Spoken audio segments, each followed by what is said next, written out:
Happy Sunday night, everybody. I'm Scott Jenstad. Welcome to the RotoWire Fantasy Baseball Podcast, sponsored by WynnBET. That's WYNN. I am joined, as always, I guess not as always, had a couple off, but as usual, by Jeff Erickson. Jeff, how are you this Sunday night?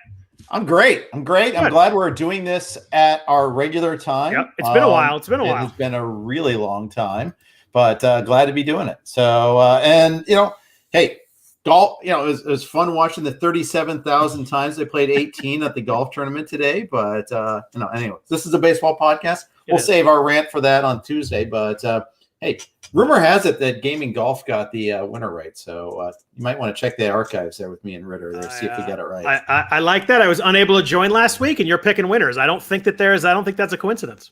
Yeah, well, it's only because I had to work harder than usual there, instead of just like letting you carry the whole podcast. So, anyways, how are your baseball teams going? It's been weird. Like it was really bad for like 3 weeks, and then one of my two main events team kind of did well this week, and I'm not giving up on the other one, but it's kind of at the point where the pitching's so bad that I might have to. But it was a fun weekend in baseball. I know everybody's probably watching Yankees, Red Sox, or Dodgers, Cubs, but I tell you what, Jeff, anybody who watched A's Giants this week, and I know I'm a little bit of a homer there, but that series was it was electric. The crowds were crazy because those teams hate each other anyway. The fans don't like each other. Good rivalry. And then all of a sudden, really good game. Saturday night was painful because the A's lost it about 7 different times, but really good back and forth games. I tell you what, we kind of wrote off the Giants in May, but I mean, that team battles. They have good at bats. They have good pitching. It's they bring out Tyler Rogers looked really good, which, last year was oh, here comes Tyler Rogers. Here's 4 runs. And he looks really good. Jake McGee's out there throwing 1 pitch and looking good, but it was a really fun and good series. And it's fun when both those teams are good. Those games are really good. Yeah, they were. It was a gut punch Saturday night, especially because you got down to your 18th man in the bullpen there in Birch Smith, and good God. Yeah, that was tough. But I mean, it's the relay by Chapman to hose the runner at the plate in the 9th. That was awesome. It was funny because you could tell they were running on Tony Kemp, which you should do. Yes. And then you could see the third base coach was like, "Oh, damn!" They threw it to Chapman, and it was just lights out at that point. Chapman's got such a gun; it's insane. It's like running on Chris Davis. As long as you hit the cutoff man, you're fine. And Chris Davis wouldn't hit the cutoff man, so the guy would have scored. But yeah, it was nice. Yeah, Matt Chapman, by the way, coming alive at the plate too a little bit. Finally, I mean, seeing that. You figured it had to at some point, maybe just off the surgery and the injuries, maybe he just needed some time. But he finally, the last 2 weeks, kind of looks like the guy that we all liked in 2019 a lot. Obviously, the defense has always been there. But yeah, he's definitely coming alive at the plate. It's a good time because Matt Olson had a really quiet series. He's been carrying them, so you can't really fault that. He hit a really quiet week. But with Chapman coming along, and Laureano's back now, hopefully they can score some. But I'll tell you what, their bullpen, you mentioned the bullpen got fried on Saturday night. Cole Irvin comes out today, throws 8 shutout innings. Talk about timing something well. If they had to go to the bullpen today, they were in big trouble. As you saw, they brought in Diolis Guerra to come in, and they had to take him out in the 9th. He was so bad in a 6-7 game. But I tell you what, get 8 innings out of a guy like Cole Irvin on a day when your bullpen's dead. I mean, there's no way to quantify how valuable that was for the team. Yeah, and they get that off day tomorrow, which by the time you're listening to that means today, and then they get Texas, which on paper at least should be pretty good, although it wasn't so great in theory in Texas. But then Boston and Houston back to back. Yeah, but again, another off day between the Boston and Houston series. And Houston had the decency to lose today, too, so you got one of those games back. Yeah, lost 2 out of 3 to the Tigers, which is not what I expected. But, it's baseball. You can't just beat everybody easily. But it was nice to their bats finally cooled down a little bit, which has not happened in a while. But let's before we jump into FAAB, it was not a huge FAAB week. I want to kind of curious to see who you were looking to pick up this week. Because it was not a ton of names, probably less than we normally see. But let's look ahead at week 14 real quick. It's nice. We only have one team with 5 games. The Rays play 5 games. They're off on Monday and Thursday. Not only that, they go to a National League park, so they're going to be down 1 hitter the first part of the week. They're at Washington, I believe. Is that right? Yeah, at Washington. Correct. And then they're up in Buffalo for the weekend. But so there's they only have 2 games and they don't have a DH for those first 2 games. So it's a tough week for Tampa Bay hitters if you got a G-Man Choi maybe, or it depends on who they sit, but it could be tough there. And they get John Lester one of those games. So if you have Choi, he's going to play 1 game max, so probably a good week to sit him. But there's some good schedules this week. The Rockies are home all week. They have 3 against the Pirates, 4 against the Cardinals, which obviously makes those teams have good weeks also. And then we got the Cardinals have 3 against Arizona and 4 against Colorado. Tough to line it up too much better than that. Yeah, and Cardinals desperately need this. I mean, the only thing worse than the Cardinals hitting this last month has been the Cardinals pitching. They're in a bad way right now. I mean, lost 3 out of 4 to Pittsburgh. the Jack Flaherty injury was like the perfectly targeted injury. And they one guy they could not afford to lose. It was like that kinetic chain. Everybody else had to move up one. You took out Miles Michaelis too, and they're not getting innings. John Gant got kicked out of the rotation, even with them down 2 starters. He still couldn't hang. Oviedo looked bad all week too. What a terrible 2-step. He's walking too many guys. You can't function if you walk that many guys. Yeah, they got beaten both games in Detroit, and then they lost 3 out of 4 to the Pirates. Just a tough weekend. Yeah, but 3 out of the 4 Pirates, and they got a perfect game against the first 5 innings by a guy that I admit I did not know who he was before today. Same. Yeah. Kranick, and and he got. The thing is, I wonder if there weren't the rain delay, how long he would have been allowed to go. Yeah, it's too bad. He had 5 perfect, and they had a rain delay. That's a kind of a bummer. I was thinking the same thing. Like, how long did they let that guy go? I have no idea. Yeah, and right now they're kind of in a 6-man rotation with that. We'll see how long that lasts. But hey, I mean, this is a team that can afford to experiment a little bit more. We're seeing like these guys like Kranick, Thompson, in Florida. Some guys that are kind of emerging that we didn't expect anything out of, and made for some tough decisions. Now, Kranick wasn't eligible for bidding in the NFBC, but Thompson was, and I'm sure we'll talk about him a little bit later. But there's a couple of guys that were kind of didn't know who they were a week and a halch ago that we're bidding on, which makes it fun. So, the Astros have a good week again. They got 4 against Baltimore, 3 against Cleveland. Just a great. I think maybe 3 Baltimore, 4 Cleveland. Either way, Cleveland. It's funny because 2 months ago we're like, oh, Cleveland's rotation, that's going to be tough. But obviously, no Plesac, no Shane Bieber, no Aaron Savale too. Like they're just talking about a team that they just been decimated at the starting pitching. It's brutal. Yeah, Tristan McKenzie got sent down. I mean, it's just horrible. Now, Plesac's starting a rehab assignment, but it's going to be a couple of weeks, I'm thinking still. But all the special sauce in the world is not helping them right now. Yet, they're staying afloat. They are. They're impressive. Yeah, I mean, their bullpen is really solid. That helps. Cal Quantrill's had turned in a couple of good outings, though his last one wasn't so good.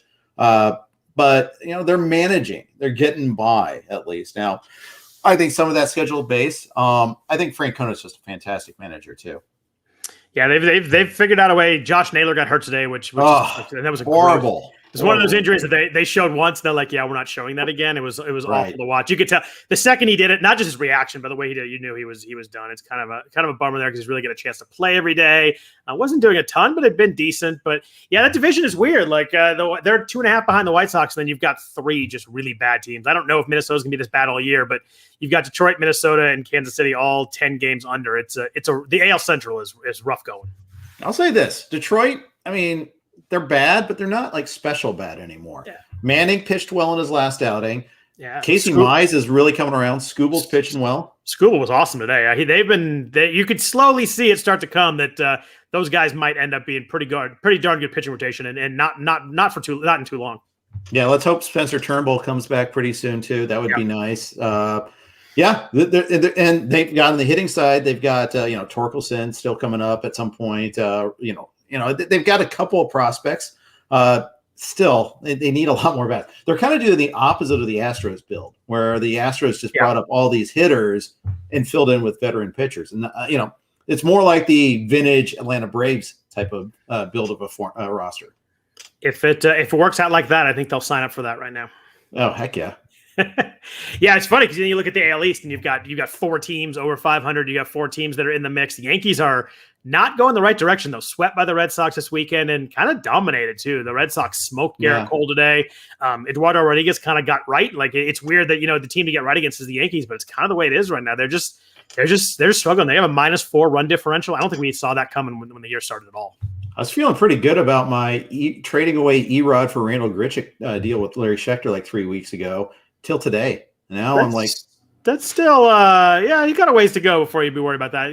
Grichuk's not hitting very well since then, though. He slowed down a little bit. He was really hot in the first couple months, and now, that's tough. That Blue Jays lineup, the Blue Jays lineup is insane. You look at it, like 1 through 8 are all guys that are really good. And then when they get Alejandro Kirk back maybe this week, like you put him in the 9 spot, that's an up and down lineup. Like there's no place you can take a breath. It's crazy how good that lineup is. Yeah, Kevin Biggio is your breath, except he'll work the count at least against you. Yeah, he'll get a walk, and it's just every guy can hit, and it's impressive. Them and who's I think? Them and Houston. Like Houston, like the top 6 guys are just mashing. It's just there's some really good offenses. It's gonna be tough. The wild card's gonna be really tough in the AL. It's gonna be a battle the whole way through. So let's see. I think Jeff lost his hearing for a second there, but I'll keep going. That's kind of the Week 14 preview. We're going to talk some FAAB. First guy I want to talk about. Jeff, are you back now? Oh, I hear noises. Live podcasting, folks. It's fantastic. All right. Well, Jeff is fixing his audio. I'm going to talk a little bit about Kyle Muller, who is the Brave starter who's found his way into the rotation and seems to be sticking right now. 5 innings, 1 hit, 2 walks, 9 strikeouts today at Cincinnati. Really looked good against a good offense that can obviously really hit in a park that they can really hit in. It was not great in AAA, 4.6 ERA, 31 innings pitched, about a 29% strikeout rate, so he was punching guys out. The walk rate's the problem with Muller, and I was looking at him to bid on him. I kind of brought my bids down a little bit just based on the walk rate. 2019 in AA had a lot of issues with walks too, 14.5% walk rate there. The strikeouts were still good, 26%, 3.1 for ERA though. He got guys out well, but the walk rate does scare me a little bit. Does throw 95. The walks were less of an issue prior to 2019, which I really like to see as I kind of went back over his minor league stuff. He maybe it was just a little bit of a blip in 2019 trying to figure it out, but has pitched well so far. I want to get Jeff's reaction to him, but I don't know if he's back yet. I think he's still trying to figure out his mic. So it's an interesting one. I thought Muller was an interesting pickup. It's tough with rookie pitchers. We've seen so many rookie pitchers this year that have really struggled coming up. We saw a lot of guys, pitched really struggled early, then has kind of settled in. Alec Manoah, we still don't know. He's coming off suspension. His last start was a little bit better, but Daniel Lynch got set back down. A lot of guys have really struggled upon their first call up. So it's been tough in that regard. But I was in on Muller a little bit, probably in like the 20s in main event and like kind of the 7 to 15 range in a 12-teamer. Pitches for a really good team. It can score a lot of runs. If just a guy that can get through 5 innings, he can win games, which is obviously really important as we find. If you look at any standings you're in, whether you have to be in an NFBC league or a local league, those win categories are so bunched up. I've got a couple where you drop a couple wins, you drop like 5 points, you add a couple wins, and all of a sudden you're adding 6 or 7 points. So wins are going to be huge, and if you get someone that's on a good team, it can really work. And the Braves are a team that can score some runs. Jeff, are you back now? I am back. Nice. I am back. Yes. Wow, that's the longest I've ever had to talk. People are probably bored of hearing me already. Yeah, well, I won't get into the details, but I think it was working longer than I thought it was working, but I just had to leave and enter the studio again, and everything's fine. So, yeah. No, you're good. I was talking Muller there? Talking Kyle Muller. Walk rate in the minors was a concern for me, but as I looked, pitching for a good team, pitched really well today at Cincinnati Reds. I think this was such a tough week for pitchers, that he was kind of top of my list because there's a little bit of upside here. He strikes guys out. The walk rate's concerning, but there just weren't a ton of options, and he pitches for a good team. If you're looking for some wins, if you can get through 5, you might find yourself getting some. Yeah, Reds really struggle against lefties lately. That might be one thing to pay attention to a little bit there. They're kind of a hot and cold team anyhow, but I think that they're definitely a team that you could consider, maybe kind of streaming against this week if you get any other lefties against him. But yeah, and then I think he draws Miami this week. Muller does, so I like that. Yes. With Muller, it's always been a matter of control. Yeah, if he's got control, then he's going to be someone that's a pretty good use. And so far looked pretty good there today. That's for sure. Shut them down, and we'll see what happens. Can I ask you a Reds question real quick since you brought that up?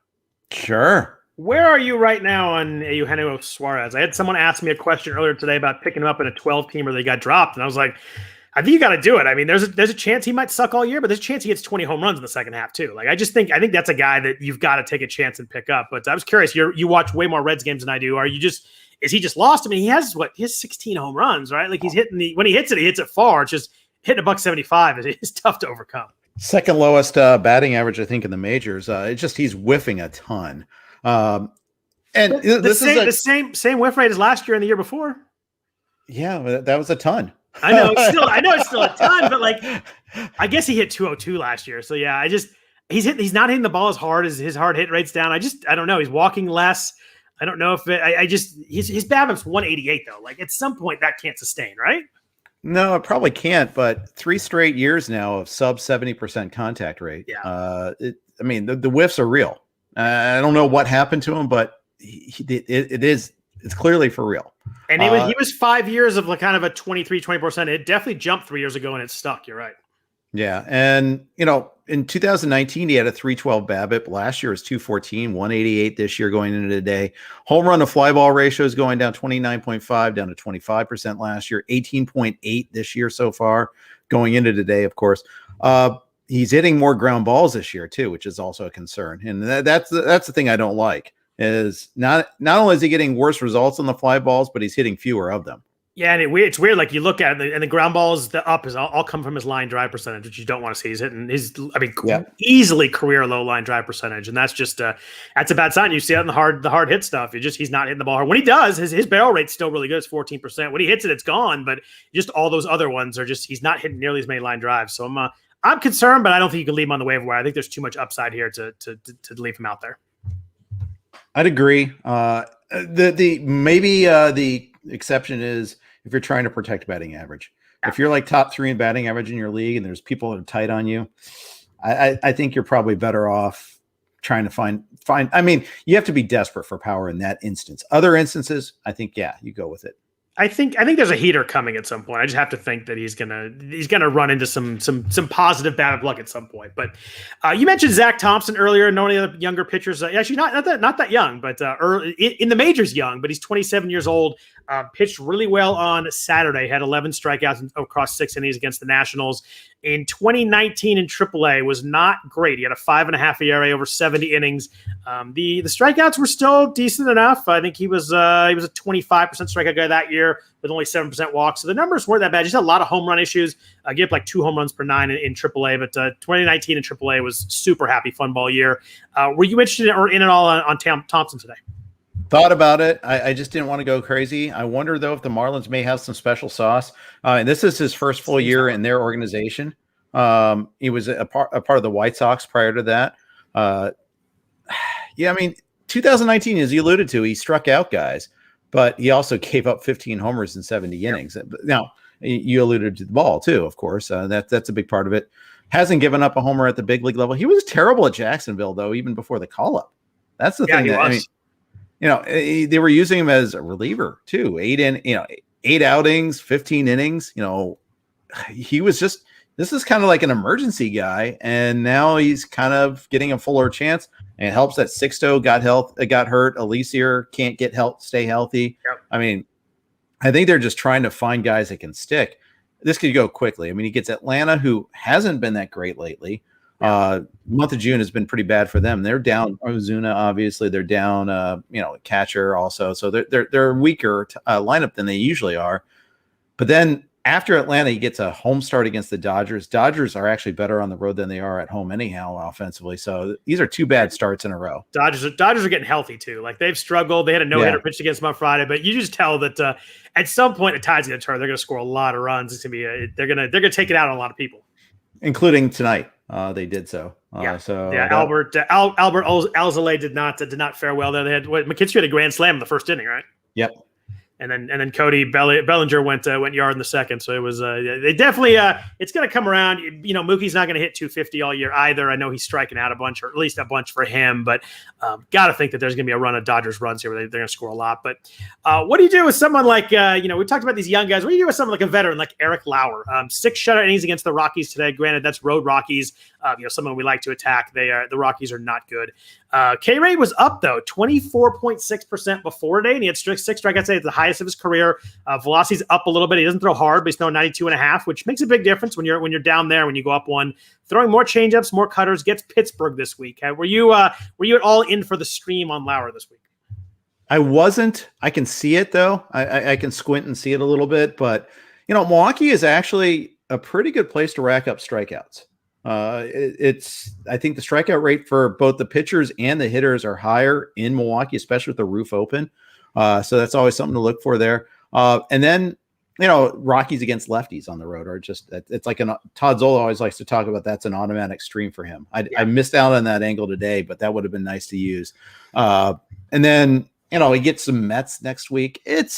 I can see it. It's a 1 start thing you for the next 2 weeks, and then of course, obviously, we've got the All-Star break after that. So you're only picking them up for 2 starts, basically. Yeah. And the Mets have been a pick-on lineup, but they're getting Brandon Nimmo back this week. They got Conforto and Jeff McNeil back. J.D. Davis coming back maybe the end of next week. He's going on a rehab assignment.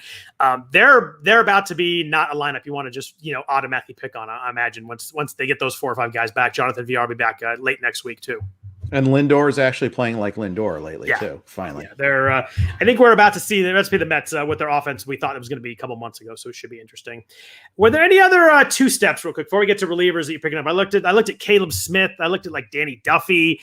There were a couple other guys. I found it tough. Mike Fultonevich has 2, but he's been really bad. But he has Oakland and Seattle, so you can kind of those are both road games, good places to pitch. Seattle, you want to pick on the A's. It kind of depends on the day. There's days where they look good. There's days where they look bad on offense. But any of those names interest you? I was kind of sort of into Caleb Smith a little bit. St. Louis offense is struggling a little bit, but then he faces the Giants, and he's been a little bit better. He's been a little better lately. But were there anybody like 2-star guys you were looking to stream this week? I did pick up Caleb Smith and a 12. And the 15s, I couldn't find anybody. I think Smith might have been already rostered in the 15s. It was a tough week to find guys in the 15s. Yeah. I mean, we have Danny Duffy on our bench in one of the mains, and I don't know if we're going to start him. I know. At the first starts, I just looked at the first start at Boston. I was like, I just don't. How do I throw Danny Duffy at Fenway? You can't watch it if you throw it because it could be scary. And the Minnesota start isn't even that great either because they have a lot of power hitting righties too. And the X factor is how deep in the game he's going to go. I kind of the mindset that even, it's okay to just have him rostered, but maybe not active. And even though you always say if you can't use him in a 2-step, well, then you can cut him. Well, unless it's a unique situation like this. I think there are some unique situations, and he's he threw an inning of relief between starts too. Right on Friday, he threw an inning that was kind of strange. I missed that actually. That's wild. Yeah, he threw 1 inning against Friday against Texas. And he started against the Yankees on Wednesday. So it was kind of strange that coming off a forearm strain, they brought him back. It's his throw day, I guess. But you just think like that. It's a more stressful. I know you want to throw, and that seems like a more stressful throw to go in and throw an inning against a team than it would be just to throw in the bullpen. But today's game, you can't have 8 relievers isn't enough for a team. You got to have 9, and it's still not enough. But you might end up with Burt Smith throwing important innings. It happens sometimes. Speaking of bullpen, good segue right there by you. I guess we talk about the Reds bullpen first. Everybody's looking for saves right now. Lucas Sims went on the IL. TJ Antone went on the IL, although it sounds like he got some good news. But Lucas Sims out a month. We've got Amir Garrett. We've got Brad Brock, who kind of back name from the past that we used maybe 2 or 3 years ago. Garrett's interesting to me. He's got a 7.7 ERA, but you look at his recent form. Last 10 outings, 9 of them are scoreless. A couple of those were third innings, so I get it. He didn't come in for very long, but he had the one game and he gave anybody out and he gave up 2 runs. But he's been better. You look at June numbers; they don't look great because on June 1st he gave up 4 runs. But if you want to squint a little bit, you can kind of see maybe it's coming around. This is a guy that had a 2.5 ERA last year, a 3.2 ERA in 2019. I think he's probably the guy for the next couple saves right now, depending on matchups, if they want a righty-lefty thing with Brock. But where both those guys are available, I was leaning towards Garrett over Brock myself. Yeah, here's the scenario you're going to see that you're really going to love. He's going to get one guy's going to get on, he's going to get 2, and David Bell's going to come in with a right-hander against a righty matchup because he does that a lot. I think he gets the plurality of chances. I don't even know if it rises to the majority, and yet I still picked him up in a couple of plays. I picked him up in a second chance league where I had Sims, and I think I picked him up in one of my other 12s also. I got outbid in both my mains for him, where I desperately need saves, of course, too. But I do think this is longer than just a couple of weeks. Forrest Price just asked, "Are we worried about Antone's second trip to the IL in a few weeks' time?" Yes, I am. Me too. He's not going to throw at all probably this week. They say he's hoping to come back first day after the All-Star break. To me, when they shut it down and he doesn't throw for a week, that seems like it strikes me as longer than 3 weeks, but we'll see. And the fact is, he is a major spin guy. Yep. Sims also generates a lot of spin. Yep. I don't think it's a coincidence that they're hurt now. Yeah, that's a fair point. Yeah. So I think that Garrett is worth going after. The risks. David Bell is going to mess with your head. and you're gonna be miserable about it. I am too. I have him on my watch a couple places, but here's how awesome I am. I dropped him in a couple leagues last week, and finally held on to him in the RotoWire staff keeper league all season long. Dropped him finally last week. Now this is because Sims was fine and Antone was coming back. I'm like, fine, I give up. Yeah. And I picked up Ottavino, who got a save for me this week. Yeah, and has been pitching really well for about a month. He's been really good. Yeah, but obviously I cut the wrong guy. Someone asked Alex, in the chat if $50 was too much on Amir Garrett. All I can say answer is in both my NFPC main events, you would not have gotten him for 50. So I would say that's probably not too much. At least in mine, it was definitely not too much. You wouldn't have gotten him for those prices. 61 and 39 respectively. And I was bidding 39 on him as the second place bid. Always love it. Hey, I won. I lost the tiebreaker. He goes, that one was in Scott's main. So yeah. He did pick him up. It's someone, he went for 52. So that must be that must be who picked him up there. So that's I don't think so. I think that and he's a guy. The interesting thing with Brad Brock is I know he's pitched well, but I just don't think he's that good. He has a 13.5% walk rate. His ERA is 5.8 last year. It was 5.5 in 2019. Like, this is not a guy that I'm worried like he's going to just take the job and run with it. So I think that I think I agree that Garrett's the guy for I don't think it's every save, but I think it's more than Brock. Yeah, and the thing is, I think Brock is a little better. There's a lot of talk about him trusting his fastball more and all that. His strikeout rate is higher than it has been in the past, but you're right. He walks a lot of guys. Yeah. And watch Heath Hembry get 3 saves, or Ryan Hendricks get 2, or something like that. Or, hey, Sean Doolittle. Oh, he's been so terrible lately, unfortunately. I both like him as a human being, but don't like him as a fantasy player. No. So what about Philly? They finally pulled the plug on Hector Neris, announced he wasn't the closer, then he got a save the next day, which is really funny. I know that it was a doubleheader and the other guys pitched in the early game, but we're looking at Jose Alvarado. He came in today. He did come in for the middle of the order. Came in up 4-0 in the 8th inning. People kind of freaked out a little bit. It was the middle of the order that he came in and faced. I think he gave up a run. Created the save chance. And then Archie Bradley came in with the save job, gave up a run also. Alvarado, I mean, he's got a 31% strikeout rate, but he has a 19.4% walk rate. Like, that is scary as hell as a reliever. And I get it. He throws hard and has no idea where it's going. So it's hard to hit. It's hard to control. He's just kind of who he is. Everything he throws is 100 and it tails. Like, it's hard to throw strikes with that. I get it, but I don't know. It's hard to come as a closer in 1-run game and you walk 2 guys. And all of a sudden, it's almost impossible to get the save then. But Archie Bradley, I mean, brutal right now. His K- walk last year was 20.5%. This year, it's 1.3%. He's walking 16% of guys. His strikeout rate's only 17%. I had no interest in Bradley. If he ends up getting a couple saves, fine. But it's not a guy that I want to be in on right now. We put him on as our 10th option. I think we had guys to cut. Christian Arroyo did not belong on our roster, regardless. So in the event that Bradley perhaps pitches better, we'd have him. But we weren't going all after him. I just think there's problems everywhere you turn. I think Neris gets it back at some point in time, if anything. I just like how they revamped the bullpen, and they're still in the same spot as they were before. It's bad. I held Neris in my main event. It's my main event that's kind of looks like the Titanic at the moment, but I tend to think he might get another shot at it too. I think, and keep in mind, on the blown save on Saturday, it started off with a Reese Hoskins error at first base, which, by the way, this is not a recording. The Phillies defense is just hideous. Really bad defensive team again. Yeah, I mean, they're a team that's 3 games under 500. It's just I don't think we expected that. Adding guys in the bullpen. And Zach Wheeler's been pitching like Cy Young. It's crazy. I mean, he's right in the mix as one of the better pitchers. I mean, obviously you can't do it when DeGrom's there, but he's still been really good. They've had an ace, and they're still struggling to win games. Yeah, they are. And just that 13-12 loss to the Nats. I mean that. That game was crazy. That was just brutal. And, it happened the day after Girardi made a fool out of himself. So, so insane. Sorry, Phillies fans, but that one was kind of deserved. Yeah. All right, I want to get some hitters for FAAB, but first, a note from our sponsors. So, Jeff, the big hitter that at least the interesting hitter on Twitter people talking about is Keston Hiura. Again, we are 40% owned in the main event, 29% owned in the NFPC 12-teamer. So he's available in a lot of leagues. Homered twice over the weekend to get real excited. Granted, the upside is there. We've seen it. It's been a while, but 2019, he was really, really good across the majors. And I think he hit like 36 home runs. I don't have that right in front of me, but hit 403 in AAA, but that was with a 571 BABIP and a 29% strikeout rate. So he was getting hits, hitting some home runs, but still striking out a lot there. Still hits it hard, but I don't know. I was in on him. I was a little surprised by how much he went for, though. He was kind of the top offensive bid in a lot of leagues that I saw. So he wasn't available in either of my mains. Okay. He was available in both of my 12s. I got him in 1 out of 2. How much you pay? I paid a pretty nominal fee. I paid pulling it up now. Sorry, I thought I pulled it up there. I paid 13.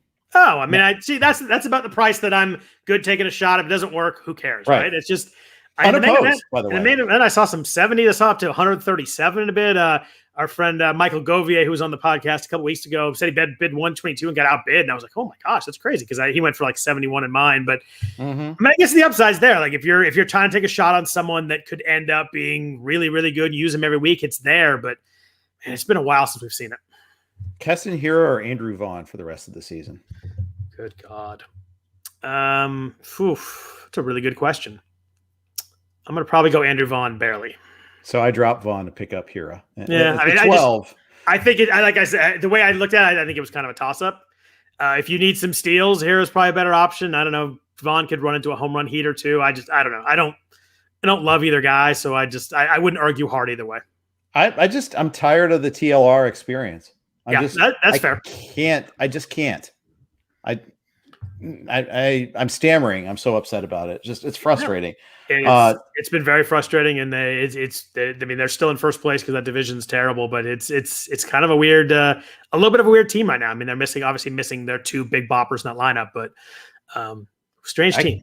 The way I see it with Hiura, either he'll play every day and be all right, or he'll suck and get sent back down again.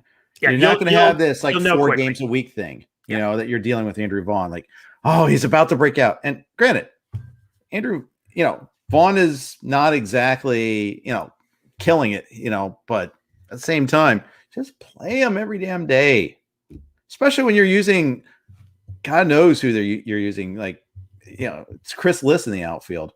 It's terrible right now watching them, and yet they're winning. So, I mean, I don't know, but it's not because they're playing these guys in the outfield. Pitching, the pitching's really darn good too. Yeah, it is. Another guy that's double eligibility in the main event, Garrett Cooper was about 49% owned in the main event, back off the island. Had a really big day on Friday right when he came off. First base and outfield eligible. Is a guy that if you like hard contact, 52% hard contact, got really good there. 10% barrel, hitting 266 home runs. He had 15 home runs in 2019. I think he's a guy that, hits middle of the order, which really helps there. He's got right behind Jazz and Starling Marte, which is nice for, guys that can score on balls in the gap or bases in the middle. They're going to score if they're at second. I think he's just a solid guy. I don't think he's a guy that's going to win the league for you, but I think if you're, he's your corner, your 5th outfielder and 15 teamer, I think that's pretty solid.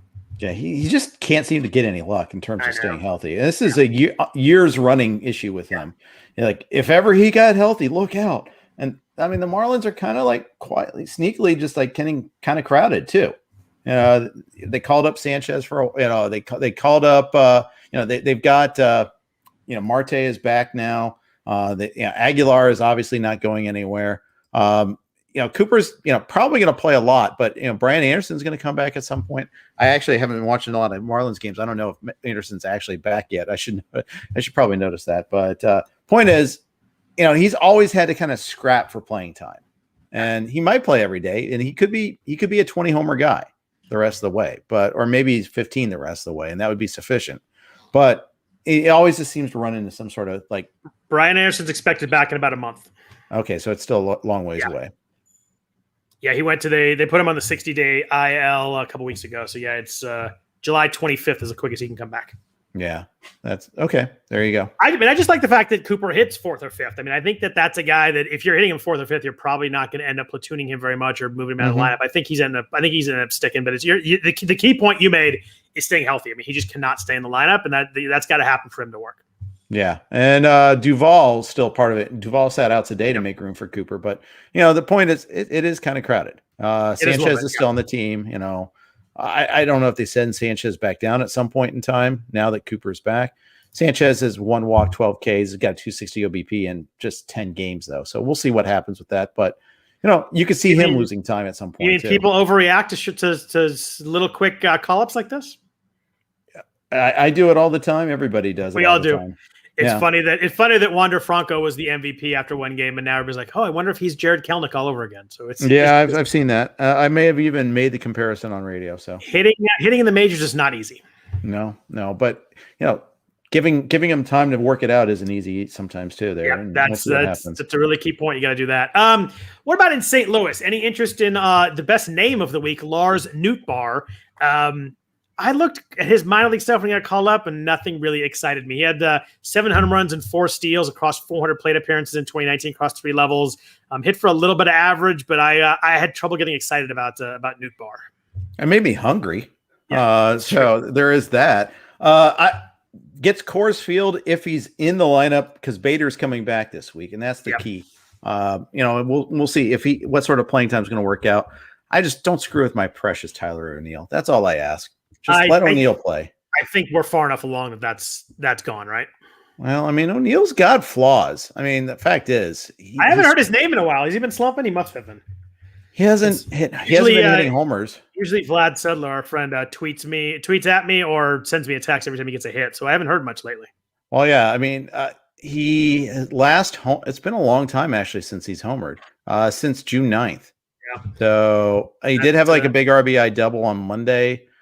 Yeah. I mean, it's just, he's still got an 884 OPS for the season.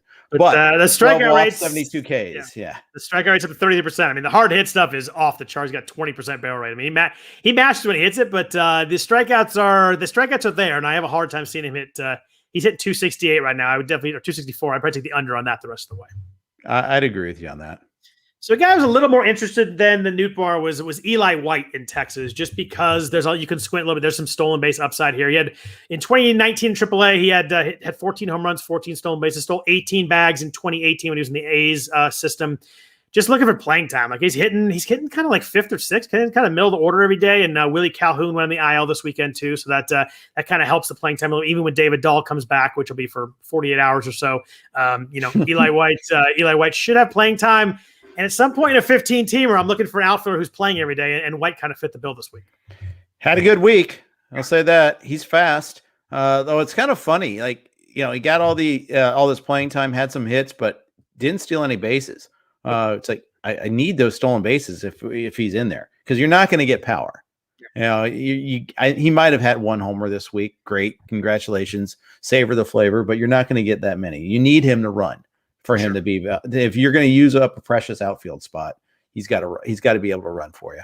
I think that's very true. And I picked him up just because, it's weird. I have teams. Every team I have, essentially, I must have done something in draft day. Every team I have needs stolen bases and needs pitching. Like the offensive front 4 categories are really good, kind of across the board on my teams. Stolen bases are weak and having pitching issues. So clearly, I need to prep more on one side or the other next offseason. Yeah, you're going to have your Rabbits review. We'll look forward to that. I like it. In Detroit, interesting guy is Akil Baddoo, who has been warm lately, at least batting average-wise. Batting average up to 277. The K rate's still really high, but he's striking out a little bit less. It's funny. I looked at him. Everybody's like, I think people just on Twitter just love him, and he swings hard. He's kind of fun to watch. 5 home runs, 8 stolen bases. I looked closer though. In June, he has no home runs and 2 RBI. So that's like a full month where you're like getting zeros at 2 of the 5 categories. So I got a little bit less excited once I realized that I think the hype's a little more than the actual production here. He gets like a game off every series too. Yeah, that's the other problem. And I think that's a split issue. Yeah, it is. Against lefties, he's got a 385 OPS. So that's a pretty big flaw. Yeah, that's a problem right there. They're not letting him work it out either. Only 33 plate appearances against lefties. So they really kind of want to shelter him away from them, which that makes it hard to roster a guy. Sometimes you'll find weeks where you don't face lefties, and that's nice, at least in the starting lineup. But it also means you get pinch hit for late in a game sometimes too. Yeah. Detroit does only face 1 lefty starter this week. It is Dallas Keuchel on Friday. The following week, they tentatively plan to face one lefty out of 7. So good run of playing time coming up.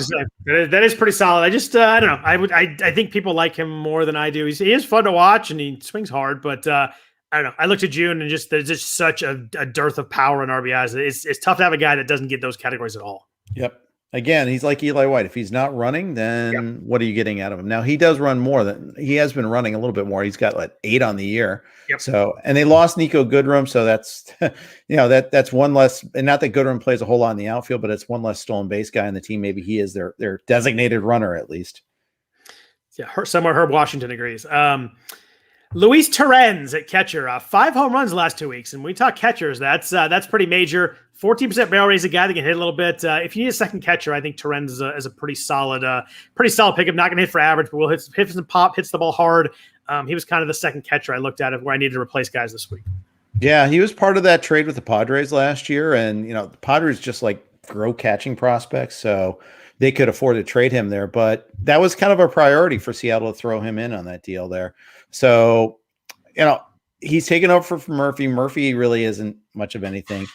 Keep in mind, the big thing here, though, is they got Cal Raleigh, who's a big prospect, and you might see him get called up at some point. So Terence, I think he's like, let's see what he's got right now sort of thing. And if he catches fire, great. If not, it could be a month-long, 6-week-long stint, and you can see Raleigh the second half of the season. I think he's a streaming second catcher while he's hot and hitting some home runs. But I have a question for you. What did you think with Alejandro Kirk this week? We kind of mentioned him earlier. He's been on the 60-day IL, but he's playing some rehab starts. He's eligible on the 1st, so whatever that is, Thursday. It's tough because if you pick him up, you don't really want a third catcher. I had him like some backup bids, and you don't want to take the zeros, and maybe he has a setback and doesn't play for a while. So I kind of backed off a little bit, but if he ends up catching starting Thursday or Friday, he could be a pretty nice piece of second catcher. Yeah, he could. I did not put any bids on him. Now I'm really curious to see if he was available, and I'm kind of bummed out if he was. And so, I don't think he got picked up though. So I'll probably end up having to pay more for him because I am a fan. But let's see, not available in one of in my first main. Now I got to look in the other one. Did he get picked up tonight, or was he? I think he was previously picked up. Okay. Yeah, he was. He definitely was not. In one of my mains, he definitely was not picked up today. Looking at he went for $7 the main event that I was in. I think that's going to end up being a really good bid. I agree. I think someone in my league had the foresight to pick him up earlier. I have Dalton Varsho. I picked him up last week. He stole a base this week, kind of playing halftime with Carson Kelly out. I probably should have sucked it up and made that switch, but I don't know. I went back and forth on that one. I ended up sticking with Varsho. Kirk got picked up in the 20th, and I like the idea of Varsho. I think that's a very good way to put it. Yeah. Varsho Kirk got picked up on 620 in both of my mains. So I play with smart people. It's tough to have a third catcher though. Like that's a roster spot. Yeah. You've got to, or I guess you could play him for zeros if you're starting someone who doesn't play. Doesn't need any hits or doesn't play much anyway. But I struggle taking the zeros, but I think that could really work out well, especially in that lineup. Even if he hits 9th, like he's going to roll into runs and RBIs because there's just good players everywhere. William Contreras or take the zeros for Kirk? I'd stick with William Contreras for that one. Yan Gomes or Kirk? Ooh, that's really close. I tried to pick up Contreras for Gomes. That's really funny you mentioned that. I'd probably take Kirk. It's close. Close. Yeah, I like Gomes still a little bit for some reason. I just have this thing that I think he could be good. 7 homers, 26 RBI, 22 runs. Meh. 254 average. He's not killing me. He's not helping me. I think that's a good way to put it. He's one of those guys that for a second catcher and a 15-teamer. That's workable and valuable. I just think Kirk has some really good upside, and within that lineup, sure. He could roll into some good stuff. I think he hits for average too. He's a lot of fun to watch too. So there is that factor also. Yeah, I'd agree. I mean, I liked him a lot going into the year. I just had to cut him. I had him in one of these 2 mains, and then had to cut him with the injury, especially when he was announced he was going to be out long term. Anybody else FAAB-wise you want to talk about before we jump into quick news and notes before we get some player talk at the end? No, I think we pretty thoroughly covered my guys. Yeah, the nice thing this week, there were some injuries. We always have them, but there weren't a ton of big name injuries. Mike Soroka is like the worst news. But was walking apparently to the clubhouse and felt a pop in his Achilles and had a full re-tear of his Achilles tendon, so he's out for the season. Obviously, again, this is tough. I don't know what are we looking at with Soroka long term. I don't know. Doing this for the second time, that can't be a good thing. Yeah, in fact, the track record of second time Achilles tear guys is really poor. Yeah. And he had just shed the walking boot, I think, and. To me, he wasn't on my radar for at least another month, maybe longer. I kind of wrote him off for the rest of this season before this. Yeah, I had to. I think I'm writing him off for 2022 too. It's just wild how he could do that, and he pops at walking, and you get someone like Kevin Durant and go play. I just don't know if that's maybe. Obviously, it wasn't fully healthy, but it's wild how different those surgeries could be. Yeah, for sure. Mark Canna in Oakland, who has had a really good year, especially if you play in an OBP league, been leading off for the A's. I think he's top 10 in the majors in runs scored. 10-day IL with hip tendonitis. I held him for a week. I want to see what their kind of updates are, but you never like to see something with a hip. That's one of those things that can tend to linger. Yeah, if only the A's had some experience with a key player dealing with a hip injury there. So let's not go there, Jeff. That's the point, though. At least they know how to rehab it, right? They do. So there was Canna's been great. It didn't work well for Chapman last year, though. Playing through it or rehabbing it, anything. Right. They ended up having surgery. So I'm hoping it doesn't go that far because Canna has been really important for that team. He has. Dinelson Lamet it's been a wild thing. We talked about him multiple times a year. He went in the IL with right forearm inflammation. The Padres say it's not major. He's going to be back soon. This is just going to be all year long, right? Yeah. I mean, the velocity's been down on the fastball all year, and it dropped a lot on Saturday night. This is why people stayed away, right? Because they didn't want to deal with this. And it might change the Padres trade deadline plans too. That for one point in time, they were thinking, that Lamet, they could focus on acquiring bullpen help and not worry about the rotation. Now between this injury, Mackenzie Gore making no progress. I mean, I think they want an extra arm, even while calling up Ryan Weathers. Alex was asking about Weathers there. Even accounting for Ryan Weathers, I think they're a starting pitcher short. You want to have that extra depth. I mean, every team is dealing with it. And look at the Padres too, with all the question marks with Blake Snell going deep into games. Weathers wasn't going deep before. There is hope for Weathers. I like Weathers. I think you should pick him up if he's available. But it's just now that they're kind of working without a net. So that might be where they focus their trade efforts. Yeah, I looked at Weathers too, and it just the depth in the game is just really tough. Like he struck out more than 5 guys once in a game all year because he doesn't throw a lot of innings. He's thrown more than 5 innings 3 times all year, and it's just tough. I mean, a league where obviously strikeouts are big and wins are important. That's 2 categories you're essentially kind of giving up unless he's going to start to pitch, 5-6 innings because you can't get wins, you can't get straight Ks if you're not in the game long enough. Yeah, that's right. The Padres, by the way, you want to talk about a lot of games played. They lead Major League Baseball in games played. And they're getting a day off tomorrow. I think they got 1 day off last week, and it was like this manna from heaven sort of thing. But I think they played like 37 games in 38 days at one point. And now they got 13 straight leading into after Monday's off day. So, you'll see Weathers probably on Friday, and then we'll kind of figure out how they're going to work that out the rest of the way. And it was tough this week, too, because they have not fully committed to that. They said that he's definitely an option. It was kind of, you could tell that he's going to get called up, but it was hard to pick him up if you needed a guy to start this week, not knowing that he's fully going to get picked up. It's hard to put him in there because he could end up a 0 if they want to use someone else. But speaking of the Padres, the whole Tatis, Ohtani, Vlad Guerrero thing is just so fun. Oh. These guys are unbelievable. It's like a home run. It's like back and forth home run every night. Tatis hit the 3 home runs by the 4th inning on Friday night. Like, it's crazy. It's sitting on Friday night. I'm tuning into what is Padres Diamondbacks just because Tatis has got 2 more at-bats to hit 4 home runs. I mean, it's unbelievable what he's done coming off that injury. Yeah, for sure. And then Ohtani today against the Rays was just nuts. Huge game for him. I thought they should have walked him both times he came up. Yeah, Colette was tweeting that. Oh, there you go. Rays fan, so I'm sure he did too. But yeah, that's why would you pitch to him when you've got that lineup? Yeah. No, Rendon's doing nothing right now. They were up 4-3. I think there were 2 outs, and the first base was empty. Like, I can't fathom not putting him on base there, but he made him pay. Around him, yeah. And, some of the pitches Ohtani hits, too, are just like, how does he hit that out? Yeah. It looks like it's not a strike even. He takes this weird-looking swing, and next thing you know, it's 420 away. Yeah. Yes, the balls that look like you're like, oh, that's a line drive in the gap. But you're right, it lands 420. You're like, what the hell is going on? It's crazy. It's amazing. It's fun to watch, and he's got like a 2.5 ERA too, which it's crazy. We live in good times, man. See all no doubt. Sort of stuff. Yeah, if we could talk about those instead of all the players taking their belts and pants off, it'd be a great time. Yeah, well, we had our first guy get caught today. Yeah, Hector Santiago. That sounds about right. That's probably the first guy I would have thought. Yeah, and the Mariners are saying, "Oh, it's a misunderstanding. It was sweat and rosin and blah blah." And yeah, good luck with that. Did you hear the interview with Trevor Bauer during the game tonight?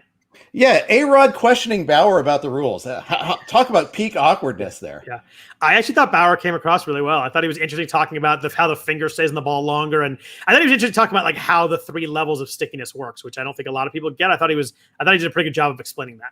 Yeah, between that and the Peter Moylan earlier in the week. Yeah, I mean, that was we're seeing good too. some really good stuff. Yeah. It was interesting. Real quick news and notes. Those are kind of the IL guys. We talked about Josh Naylor. Unfortunately, obviously not going to be coming back this year. Ketel Marte aggravated his hamstring on Saturday, sat on Sunday. That's one that, hamstrings, the guys who have a little bit of speed, those are always tough ones. Yeah, and I read somewhere he's going for imaging on that too. So, they've got 7 games this week. You're going to have to make this decision early. There's a lot of talk, speculation that he might be targeted in trade talks. I think that might be New York fueled, like saying we want him. He signed through he signed through 2022 with easy options for 23 and 24. Yeah, he's undergoing imaging tomorrow. So I just assume you're not going to have him this week. That's the way I play that. I think that's a pretty good assumption. Brandon Nimmo set to return on Tuesday. So if you do have him anywhere, time to get him back in the lineup. Bryce Harper got hit in the calf on Saturday, sat Sunday. Seems like he's day-to-day. I think he's all right. I think they kind of use that as a day off. But Michael Fulmer, who was kind of closing for the Tigers, blew the save on Saturday against the Astros.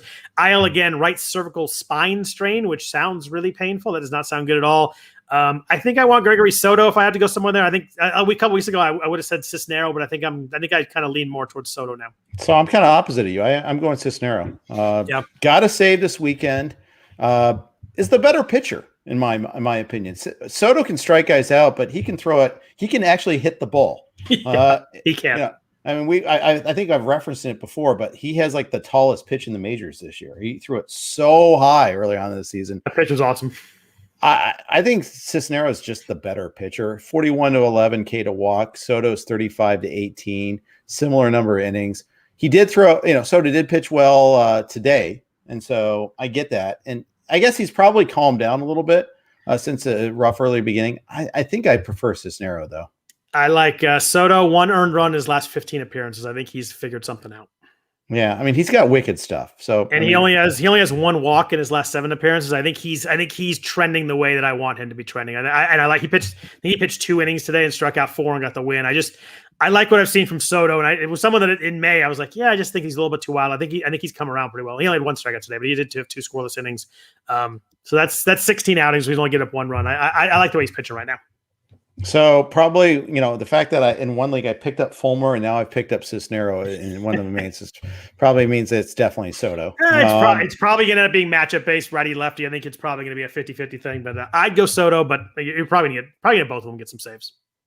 Yeah, maybe so. I mean, it is righty lefty, and granted, we're talking Detroit saves too. Although it's not like Arizona saves. Oh wait, I got Joakim Soria in both mains this week, so there you go. Did we talk about that already? We did not. We talked about that offline, but I think he's the guy. Like, I think the next save op they have, he's the guy, and I think they've had like 1 save up in the last 4 weeks, and he blew it. But they DFA'd Stephon Crichton, I think, right? Yes, they did. I think he's gone. Or Ginkel's been sent down. Laces were inside out on him. I got that one. That was good. Yeah, thank you. I think the next op is Soria, but I mean, A, good luck getting one, and B, good luck having him converted. It's just, but I think in a league where it's 15 teams, you need saves. Like you got to take a shot in him, right? Well, that's the thing of it too. It's like in one league I've got Kenley, and that's great. I've got a solid base one closer, but second closer's been a disaster. And the other league I got Jake McGee, who's a good pitcher, but he's not getting all the save chances. Just seems like it's kind of moving towards him a little bit with 50-50. Yeah, but it might be 55-45 right now, but you're right. It's a split enough where you're not getting every save, which hurts. Yeah, at least it's on a good team, so there's more of them to go around, and he's a good pitcher. So maybe he'll sneak in a win like he did this week. It amazes me that he literally just throws fastballs and it works. Like he doesn't throw anything else ever. It's crazy to watch. You're yelling at the screen and people sit fastball. It must just jump on guys because guys don't hit it. It looks like it might be a hard delivery to pick up. Yeah, it's got to be. But that's why you throw 1 inning at a time. That's fine. That's why he's a reliever. No, very, very true. Corey Seeger had some soreness emerge in his right hand. They have no timetable on his return now. This is not trending the right direction. No, it certainly isn't. And I like though. I mean, if you're the Dodgers, I mean, I don't like it from a fantasy perspective, except I do because if he comes back and aggravates it again, True. That's the bad scenario. The Dodgers, they're not panicking. Sure, the Giants are ahead of us now. The Padres, those 2 teams are like within a game of each other almost all the time. But take your time, get right. That's important. I like how they're handling that. Do you think it's time, if you're in a league and Chris Sale's still out there, to grab him? He pitched 15 pitches on Saturday, throwing 2 innings of live BP on Wednesday. Do you think we get to a point this year where he's throwing enough innings, per game to get wins and stuff where it works fantasy-wise? Yes. Okay. Yes, I do. Is that like mid-August we're getting there? You think it's quicker than that? Yeah. I mean, and that's the thing. Can you afford to stash him for 6 weeks with him doing nothing? That's the question. Because we all have red suitcases. Yes, we do. That's the tough part. I found in most of my leagues he's not available, though. Yeah, me too. Like 3 weeks ago, he's available in the 12ers and he got snapped up. But if he's throwing 2 live innings of BP on Wednesday, maybe he goes to 3 and 4 a couple weeks, maybe 3 rehab starts, and then maybe a couple starts where he throws 3 innings. Like I just think we're looking at 6 weeks before he's like viable to start in a fantasy league. I'd agree with that. Yeah. And that makes it tough. I mean, that means you're going to get 6 starts out of him kind of as a guy that you can throw. And I just don't know if that, it might be worth it. It might be 6 great starts. And obviously it's Chris Sale, so it could be, but yeah. And a good team too. Yeah. On a good team, score some runs too. You could pitch 5 and get wins pretty easily there, but I just think it's going to be tough to get a ton of fantasy stats from him down the stretch. I just don't think they're going to really press him too much. Yeah, you might be right. I mean, the thing is though, they're not going to be spending a whole lot of money at the trade deadline. So they might be counting on him more than other teams might. I just wonder if they're counting on him to pitch well in the playoffs and they'll figure out how to get there first, Sure. Yeah. You mentioned Zach Plesac making his first rehab start on Tuesday. Maybe we're looking at a couple weeks there. We might be able to get him back in. Colton Wong, who's actually been playing well, running and hitting home runs, had a calf issue on Saturday, which you never like to hear. They said it was a cramp. He sat today, and they say he's not going to play tomorrow probably. So if it's a cramp, that seems a little bit long. So I don't know if I fully believe the reporting there. It's just like, isn't that the second time we've had a don't believe the reporting on Colton Wong thing too? Yeah. I think I'm very negative about that too, unfortunately. He's valuable too. Leading off for that team. He runs, hits home runs. He's like a really solid middle infielder. He keeps getting hurt. Yeah. Is Sonny Gray going to pitch this week for the Reds? Yeah, I think so. But, that rehab start got pushed back like 3 days. He had a little bit of a setback, and that's always a concern. He pitched Saturday, and they said he was only going to do 1 rehab start. I just wonder, like you said, if the pushback and kind of the thing, maybe they decide to take another one. Yeah, I mean, I think he's tentatively slated to pitch next Sunday. The spot's there when he gets it. I mean, Santillan's probably going to be out of there by the time. But, it's a big series, too. They got a home series against the Cubs. That's a direct opponent that he's supposed to be facing there. And, we'll see how they push him back. The Reds are quietly in the mix. They're 6 back, but they're 500 and nobody's really running away with that division. I mean, the Brewers have been pretty good. The 12 games over, but they're still in that mix. And the problem is the wild card is so crazy with the West right now that it's tough for anybody else to get there. Yeah, it's division or bust, but it is kind of division or bust. It's hard to see them at 500 passing the Giants, Dodgers, or Padres. Right. Well, I think this is all they knew this all along, though. Yeah. Really, I mean except for the Giants part of it, yeah. Yeah, I mean, but the Dodgers and Padres. I mean, you could be trying to get a wild card play in is what you were hoping for. Yeah. And the thing is too, like the Cubs are kind of in a bad way right now too. And you look at what they did this offseason and you're like, whatever. They were playing well for a while. They're still 6 games over 500, but the Cubs offense has been just as bad as the Cardinals for the month of June. On that note, while you're there, is Ian Happ just a full drop everywhere, no matter what size league you're in? I keep not doing it. I keep not doing it also until today, and I finally did it. Did you really? I haven't yet, but maybe I should. I think he only played twice this week too, which is like the thing to me. Like if he's playing every day and struggling, I kind of see it, but I think he had 7 at-bats all week. That won't do.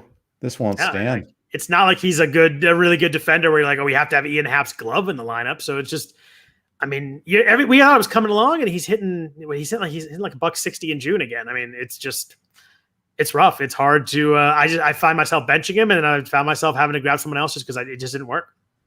Yeah, so you can lock in 5 home runs this week, is what I'm trying to say. Start him if you still have him. Yeah, I didn't realize how little playing time he'd been getting. I mean, we're talking one plate appearance here and there, and that's it. This week it started to get really rough for the playing time, and it's really hard to blame the Cubs because it's been 3 full months now of him being bad. Like at some point you got to get someone in there that hits. I mean, he was so good the last 2 seasons, though. I know. But he was so bad in 2018. I get it. But the Cubs are just bad all around. I know this is on the outline, so let's just use that as our bridge to talk about these guys. Yeah, so let's do that. That's a good point, because I just want to bring up, you look at June, and it's a full month now. Granted, it's an arbitrary endpoint, but just like how guys have been playing the last month or so, last 4 weeks. Chris Bryant's hitting $125 in June. Hap was like $130, and Javier Baez at 143. I know he homered today, but Bryant has 23 strikeouts and 72 June at bats. Baez has 31 strikeouts and 70 June at bats. That's obviously before tonight. He homered off Kershaw, but I mean, these guys have just been brutal lately. This offense, I mean, Rizzo's been fine, but like this offense is really. So Rizzo got hurt tonight too, by the way. He had lower back tightness. But that's 3 starters when you take Hap, Baez, and Bryant that hit under $150 for a month. I mean, how do you score? You can't get rallies going when that happens. It's tough. Yeah, and their whole team is like the Reds last year. Just no one hits for average. Chris Bryant was, before this slump he was, but he's at 268. He's their leader. I mean, unless you want to count like Matt Duffy, I'll tell you the guy they kind of miss is Nico Horner. Yeah, he's going to rehab this week. I think that's gonna they need him in there, just kind of a spark play. You got to get on base and get some hits, guy. Yeah, but they just.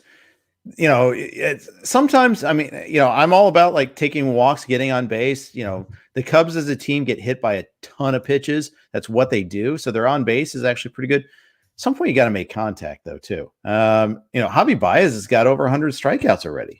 It's 38% strikeout rate. He's saving Matt Chapman from being the highest strikeout guy in the league, which I'm thankful for. But yeah, you could just tell Baez is just going. He's going up there to hit home runs. It's all or bust at this point. I mean, he's got 18 home runs, but his K rate's 38%. Like that's insanity. I mean, we talk about high strikeout rates all the time, but 38% is off the charts. Yeah, I did not keep him in XFL, which is the league I do. First Pitch Arizona.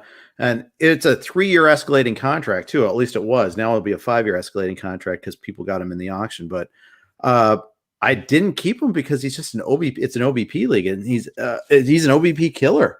He's got a 263 OBP coming into this tonight's game. 263, Scott. That's so a killer. Bad. It's bad. It kills the Cubs too. Like that's so bad for real baseball when you have that hitting 4 times. And 260. I mean, he was 238 last year, so it's not like we're just like picking on a small sample. I mean, this guy's been a horrible OBP guy now for what's that? That's 127 games, almost a full season of OBP of like 250. I mean, you're 18-9, and that's great. He's going to be a 30-20 player, perhaps 30-15, but it's at a pretty heavy cost. Like, is he essentially Rougned Odor from like 3 years ago? Sort of. Kind of the same guy, slightly right? better. Maybe a slightly better version, but is Rougned Odor slight, right? 2017 Odor was 30-15. Yeah, and hit 204. That's a great pull. I don't know how Baez. He's hitting 227 right now, and he's just strike out 30% of the time. He's not going to hit higher than 235. It's just not going to happen. No, it isn't. I mean, his BABIP's 300. It's not like he's getting. It's rough. So Chris Bryant's a free agent at the end of this year. Like that's someone that I would not want. I would not want my team to sign either of those guys to a big, huge contract.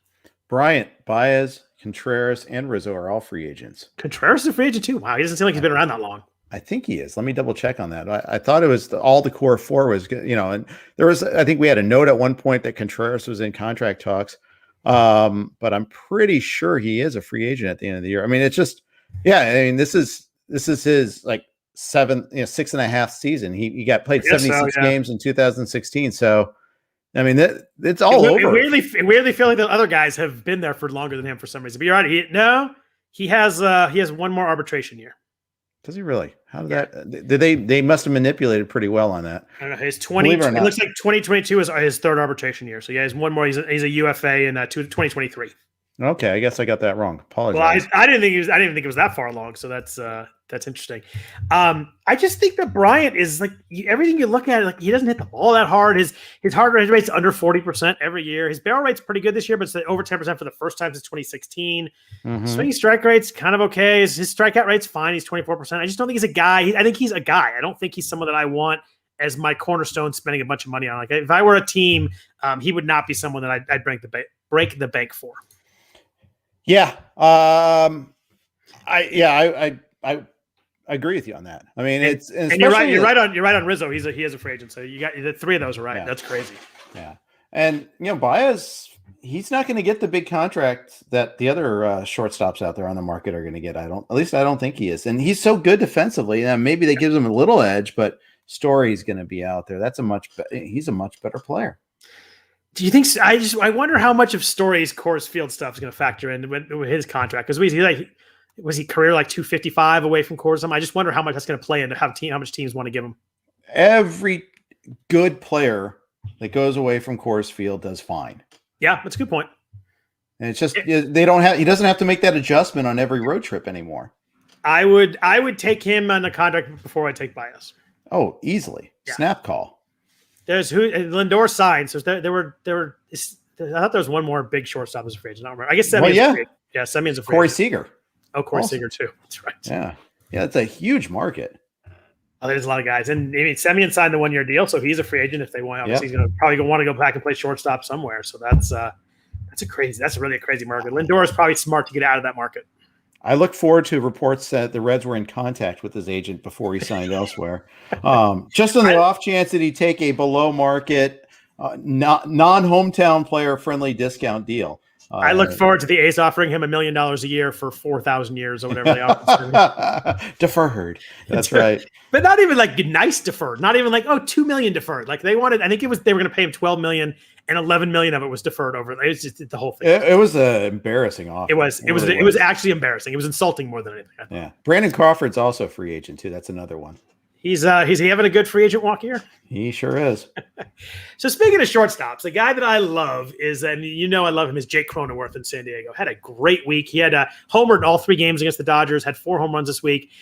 Just like, he's not the biggest fantasy guy because he only has 12 home runs, 3 stolen bases, but 53 runs scored, like hitting the third in this lineup. He's hitting 283, which is really valuable in a year where batting average is down, top 10 in the major leagues in runs. Hard hit rate's down a little bit, though, so he's not hitting the ball quite as hard. But I love the K rate. He's down to 14% this year. Like a guy that hits the ball not that hard, but at least he doesn't strike out a lot.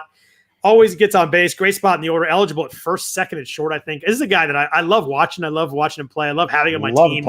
Yeah. I don't know why I like him so much, but he's one of my favorite players. I love watching the guy hit. I love him playing defense too, man. Yeah. At second base, he makes some plays. There's a play he made that, Kevin Acey's a really good writer for the San Diego Union Tribune covering the Padres. I get his newsletter, and they're talking up like what a great job he did, like backing up this play at first place, cut down the runner behind to save this inning, basically.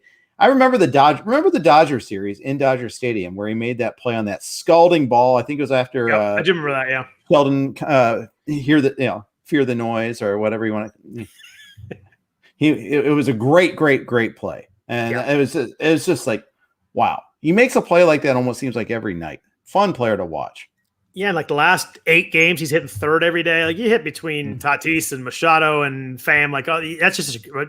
I know he hit 6 or 7 a while, kind of slumping a little bit, but if he hits the third, he did all of June or all of May too. That's an incredibly valuable lineup spot. You're gonna fall into 110 runs just by being anywhere around there. Yeah, for sure. And we talk about home runs and RBIs and average and steals all the time, but runs are just much of a category, and he's a guy that's huge there. I love watching him play. Doesn't swing and miss much either. No, yeah, he's really good with that. A guy that's crazy still somehow underrated. Like every time I look up, I'm surprised by how high his stats are. Is Rafael Devers in Boston? He had another home run today. He's 11th in all of Major League Baseball in runs scored. He's 2nd in RBIs. He's 8th in home runs. This is a guy that is just crushing it across the board. Yeah, and didn't get that slow start this year either. I mean, slightly slow April, but usually it takes him a while to get going. He's awesome. He's great. He has 5. Don't watch him play defense though. He has 5 caught stealings. That's not good. How is that possible? He has 3 steals. I looked at him like, 3 steals, nice. I'm like, oh my God, he's 3 for 8. At some point, someone's gonna pull him aside and be like, yeah, not your game. But everything else he does is so he's hitting 283 too. He's a power guy that has average. I mean, this is a guy you could always get in like the 3rd round just because he doesn't steal and the name's not that huge. But I tell you what, he's a guy that I've overlooked. I just should have been more aggressive with him because the dude just mashes. He does. He really does.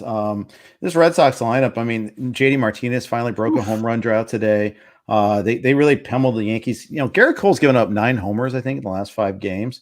He's kind of doing what people were feared about. I was gonna say, do you worry about spin rate crap? Of course I do. I think you're crazy if you don't worry about it. I mean, you're kind of stuck with it. I mean, I'm not going to, no one's cutting Garrett Cole, and if you have him in an NFBC format, you're just got to ride it out. If you're I have him in AL Tout Wars, I could trade him, but what sort of deal am I going to get there? His ERA is still 2.6. He's 130 strikeouts. So it's not like he's hurting anybody, but these last couple starts, I mean, it's just, you see a little bit of some hiccups. You gotta worry about. Fewer Ks, yeah. He just threw a really bad 0-2 pitch to Devers. That was like literally fastball middle, and just a huge mistake pitch. But you're right, he hasn't struck out. He struck out more than 7 guys once since May 12th. Yeah, and people got to remember this whole like grip enhancement issue came about because Trevor Bauer and Garrett Cole were college teammates and don't get along. Yep. And Bauer mouthed off about how Cole's spin rate went crazy with Houston. Yep. That's what started this 3 years ago. So his first 8 starts, he had 5 double-digit strikeouts games. He has 0 since. Yeah. His would be his last 8 starts. So his 8 starts, he did have 9 once, but every other game's been 7 or fewer. So it's not like I'm cherry picking. He's got a bunch of 8 or 9 games. He has 1 game more than 7 in the last 8 starts. Yeah, and not for nothing, Bauer gave up 3 homers in his last start. Yep. And he's had some worse results too. Yeah. His spin rate went down too, and I think what we're seeing with Bauer is that he complained about it for so long, and then obviously figured he had to do it to keep up with everybody. But it's going to be interesting. I mean, you see some of these numbers are going down. Like it's a very real thing. I mean, we've seen a lot of runs scored the last like 10 days. Yeah, and by the way, Bauer's not. I mean, sure, Bauer's facing the consequences maybe in his results, but he got paid. Cole got paid. He got $40 million. So yeah, I don't think he gives a crap what to take away. There's no consequence to him. Like, oh well, so what? That's coming down on other people too and me. Well, fine, I got my contract. Yeah, Cole got whatever $300 million or whatever he got. But I mean, a guy who's really interesting. And you talk about spin rates down. His spin rates were way down today. But pitched well is Max Scherzer. 6 innings, 5 hits, 7 strikeouts. I think people were worried about him coming in the year because a little bit up in age, but his ERA is 2.14, pretty quietly. 88 innings, 119 strikeouts. Crazy enough, Jeff. His K rate's at a career high right now, which I never would have guessed that coming. No, in this I season. wouldn't have either. And his walk rate's the second lowest of his whole career. Like he is as elite as he's been right now. Yep. Yeah, you knew he was going to have a good outing today because he was going up against Sandy Alcantara, and so Sandy never gets any run support. But he's been great. Alcantara really gets no run support. It's crazy. It's like DeGrom levels of bad right now. Yeah, Alcantara wasn't great today in his own right. Had that one really bad inning, but Scherzer, I mean, he's awesome. And remember, where there was a few weeks ago, there was speculation that he might get dealt. I think I might have even dabbled in said speculation a little bit there. If he goes to Houston, I might just quit this season. I really don't know if I can handle them adding Max Scherzer to the deadline. Well, the A's are going to trade for him for sure, right? Or our Reds. I'll take Max in green and gold. It's a guy that might actually have some guts and go out there and pitch a good playoff game, unlike John Lester. Way to hold on to that one. I love you for that. You set me up. You set me up too well. I had to take it. Yeah. I'm all in on the Scherzer trade, but I mean, it's wild. I looked at his numbers. I did not think he was going to be career high strikeout rate and almost career high walk rate. I mean, the guy's as good as he's ever been. It's pretty amazing. His whiff rate is 4-seamers 35%. It's a really high number on a fastball, 44% of the slider. But I looked at the spin rates today. They were significantly down. So it's affecting everybody. Was he at the same level? I don't have that in front of me. Like his spin rate was at the same level of Bauer and Cole, or did he rely on spin as much to begin with? I don't know. I just saw it. I looked at the slider was down like 200 RPMs today when you take compared to his averages on the year. So, because he had an interesting quote, like, when they were talking about cracking down on it, and he goes, pine tar has been used forever. Some guys are using other super sticky stuff, though. And remember, Scherzer is on he's a big union guy. He's on the negotiating committee. I think he was kind of like not that worried about it as much as some of these other guys, because I don't think he was using like the spider tack. Yeah, I'm looking. His spin on his slider was down. Average today was 20.99. His year average is 23.38. So what was, like, for instance, Cole's yearly average? What was Bauer's yearly average? That's what I'm kind of driving. So Cole's yearly average is higher. Cole's yearly average on his slider is 24.97.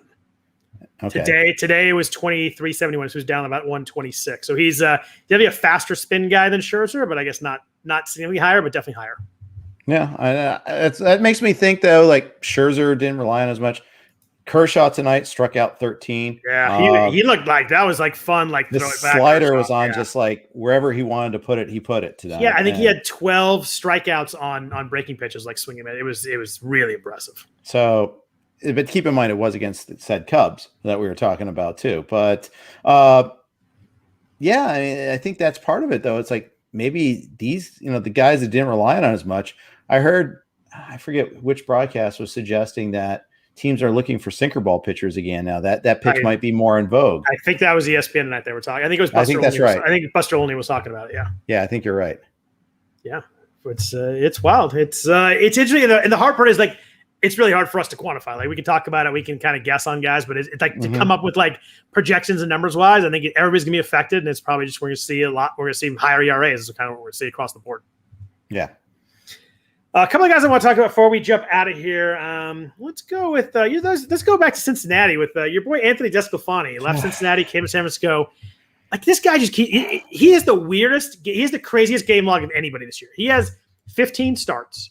He has 14 starts with 3 earned runs or fewer, and 1 start with 10 earned runs. Like he had a 10 earned run game against the Dodgers. He has ERA is 2.77. Like that's insane.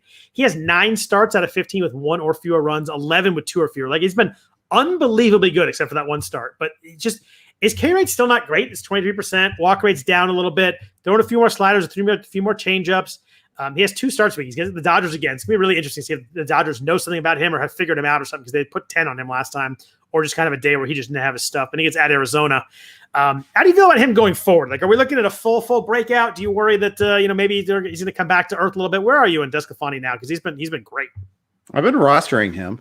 He had the blow up last year, though, too, against Pittsburgh, of all teams. A home start against Pittsburgh, 2 innings, 9 runs, 9 hits, 2 walks.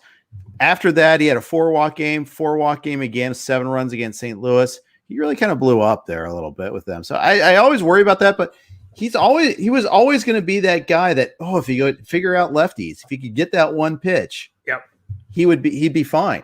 Well, I hate to say that. I mean, because the Giants apparently know what they're doing with pitchers and hitters and hitters too. I mean, look at Crawford having a season like he is. Yeah. DeSclafani this year, 255 against lefties, 244 against lefties. Righties are only hitting 158 against him, but the year in 2020, lefties hit 315 against him. Throughout his career, lefties have been the bugaboo. Yeah. And if he's got an effective pitch against lefties, then it's all the difference in the world. I think, he had that 1 game against the Dodgers where he got destroyed, but smoked. But every other start has been good.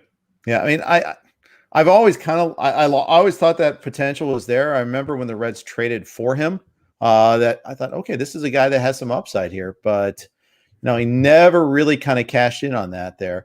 Remember, they got him for Matt Latos, and that was a very tolerant move because Latos did nothing for the Marlins after that, and after doing his damage to the Reds. I was saying you made a good human swap there, I think too.